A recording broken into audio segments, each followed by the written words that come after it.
Hello friends, நம்ம இன்றைக்கி இதை பற்றி பார்க்க போனால் இலக்கிய வரப்போகிற எபிசோடில் என்ன இன்ட்ரெஸ்டிங்கான சுவாரஸ்யமான விஷயம் நடக்க போதாங்க பார்க்க போகிறோம். வாங்க வீடியோக்குள்ளே போயிடலாம். இந்த கார்த்திகை பார்த்தீங்கன்னா நம்மளுடைய கௌதம் சார் வந்து ஹாஸ்பிட்டல் வந்து சேர்த்திடப்பறம் பார்த்தீங்கன்னா பதறி அடிச்சுக்கிட்டு வந்த நம்ம ஜானகி வந்து கார்த்திக் வந்து என்னாச்சு அப்படின்ட்டு வந்து ஹாஸ்பிட்டலே வந்து கதி கலகர் மாதிரி வந்து அழுந்து புலம்புறாங்க. அதுக்கப்புறம் பார்த்தீங்கன்னா நம்மளுடைய இலக்கியெல்லாம் வந்து சமாதானப்படுத்துகிறாங்க. கார்த்திக் வந்து எதுவுமே வந்து ஆகாது அப்படின்ட்டு. அந்த நேரத்தில் பார்த்தீங்கன்னா நம்மளுடைய டாக்டர் வந்து ஒரு அதிர்ச்சியான தகவல் வந்து கொடுக்குறாங்க. அது என்ன சொல்கிறாங்கன்னு பார்த்தீங்கன்னா, முக்கியமாக வந்து கார்த்திக் வந்து மூளையில் வந்து பயங்கரமாக வந்து அடிபட்டு இருக்கு. அதுக்கு வந்து ஆப்ரேஷன் பண்ணுறதுக்கு வந்து பல லட்ச ரூபா ஆகுன்றாங்க. மேடம், நீங்கள் வந்து பணத்தை பற்றி கவலைப்படாதீங்க, எவ்வளோ நாளே வந்து நான் கொடுக்குறேன்ற மாதிரி வந்து சொல்கிறாங்க. அதுக்கு வந்து ஃபாரின்லேருந்து வரணும் டாக்டர், அவங்க வந்தால் மட்டும்தான் வந்து நாங்கள் வந்து ஆப்ரேஷன் வந்து பண்ண முடியும். அதுவும் போக வந்து பிளட்டு வந்து தேவைப்படுது.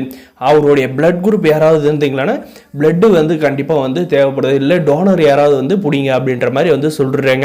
இதெல்லாம் கேட்டால் பார்த்தீங்கன்னா ரொம்பவுமே வந்து அதிர்ச்சி ஆயிடுறாங்க. நம்ம இலக்கியா பார்த்தீங்கன்னா அந்த ரிப்போர்ட்டை பார்த்து என்ன கார்த்திக் வந்து இவ்வளோ பெரிய ஆபத்தா அப்படின்ற மாதிரி வந்து யோசிக்கிறாங்க. அதுக்கப்புறம் பார்த்தீங்கன்னா அந்த ஆப்ரேஷன் முடிஞ்சதும் பார்த்தீங்கன்னா டாக்டர் வந்து என்ன சொல்கிறாங்க, ஆப்ரேஷனெல்லாம் வந்து நல்லபடியாக முடிஞ்சிச்சு, கார்த்திக் இருந்து எந்த ஒரு பிரச்சனையும் இல்லை, ஆனால் வந்து அவன் வந்து கோமா ஸ்டேஜுக்கு போயிட்டான், இதுக்கு முன்னாடி நடந்தது எல்லாமே வந்து மறந்துட்டான் அப்படின்ற மாதிரி வந்து சொல்கிறாங்க. ஐயோ அம்மா அப்படின்ட்டு பார்த்தீங்கன்னா நம்ம ஜானியம் வந்து அழுறாங்க.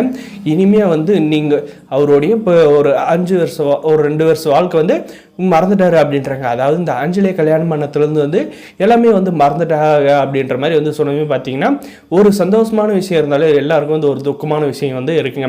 அதுக்கப்புறம் பார்த்தீங்கன்னா அண்ணன் அண்ணி எப்படி இருக்கீங்க அப்படின்ற மாதிரி எல்லாம் வந்து கேட்குறாங்க.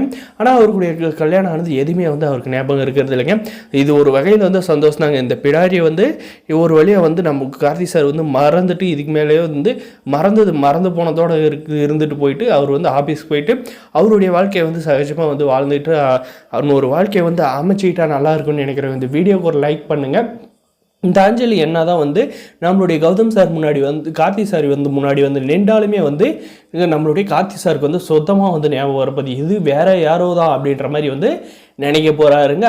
அதுவும் போக பார்த்தீங்கன்னா இவங்க 2 பேரும் ஹாஸ்பிட்டலுக்கு வந்தாலுமே வந்து நம்மளுடைய கௌதம் சார் பார்த்தீங்கன்னா உன்னை கல்யாணம் பண்ணத்துலேருந்து அவன் ஒரு நல்ல வேலை எல்லாமே வந்து மறந்துட்டான், இனிமேல் வந்து அவனை வந்து பார்க்க வர்றதோ உறவு கொண்டு வரதோ வந்து வச்சுக்காது, நீ வந்து இன்னும் டைவர்ஸ் பேப்பரில் வந்து கையெழுத்து போடுறதெல்லாம் வந்து என் கையில் தான் இருக்குது அப்படின்ற மாதிரி சொல்கிறாங்க. உன்னுடைய வீடியோவெல்லாம் வந்து இப்போ போலீஸ் கையில் கொடுத்தனா கூட உன்னை வந்து கைது பண்ணி தூக்கிட்டு போயிட்டு லாக்கப்பில் போட்டு லாடம் கட்டி உன்னை வந்து களி திங்க வைக்க முடியும், மரியாதையாக வந்து இங்கேருந்து கிளம்பிடுன்றாங்க. நம்மளுடைய கார்த்திக் சாரோட மனசுக்கு பார்த்திங்கன்னா எல்லாமே வந்து நல்லபடியாக அமையணும் அப்படின்னு நினைக்கிறவங்க இந்த வீடியோக்கு லைக் பண்ணி மறக்காத நம்ம சேனலை வந்து சப்ஸ்கிரைப் பண்ணாதான் மறக்காத சப்ஸ்கிரைப் பண்ணி அந்த பெல் ஐக்கானை கிளிக் பண்ணி வச்சுக்கோங்க.